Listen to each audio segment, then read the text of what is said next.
Singapore is stepping up its mozzie wipeout. The National Environment Agency has embarked on an intensive 2-week island-wide vector control exercise.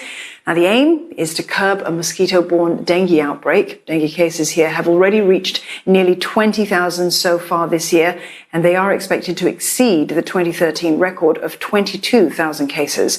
Cheryl Goh with this report. Go west? Not really for the Aedes mosquitoes, which are the culprits behind this year's dengue outbreak. Data from the National Environment Agency shows that the bulk of the over 420 active dengue clusters this year have formed on the eastern half of the island. The current biggest cluster is located in the Aljunied, Geylang, Sims Avenue area, with a total of 276 cases so far. But that doesn't mean the rest of the island is spared.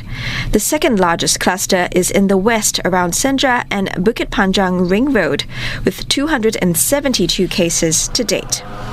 Experts say mozzies thrive in built-up housing areas.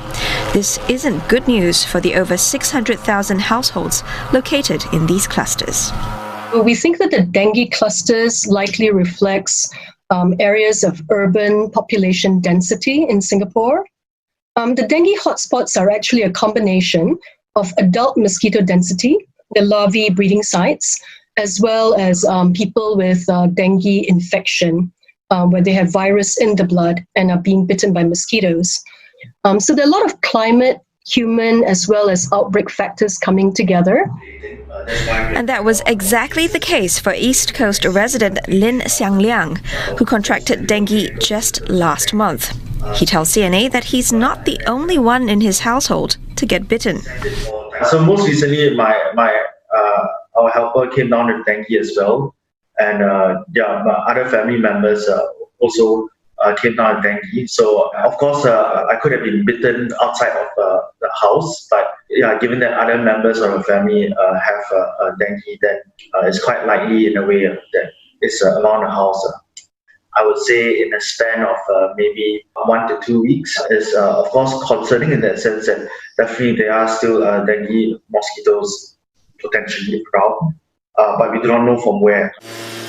Experts say that's precisely why identifying hotspots is crucial, as it allows authorities to concentrate vector control efforts in high-risk areas and seek out common breeding spots.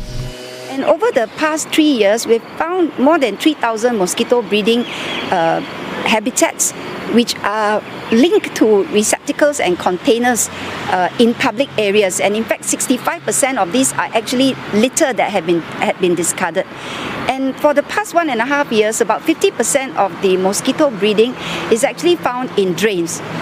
Almost half of dengue cases in the active clusters are in HDB areas managed by town councils. NEA's 2-week joint exercise with town councils will ensure drains are cleared and common areas are kept free of litter and stagnant water. The town councils are also urged to work with NEA to coordinate chemical treatment, such as fogging, misting, and killing larvae, to bring the adult mosquito population down.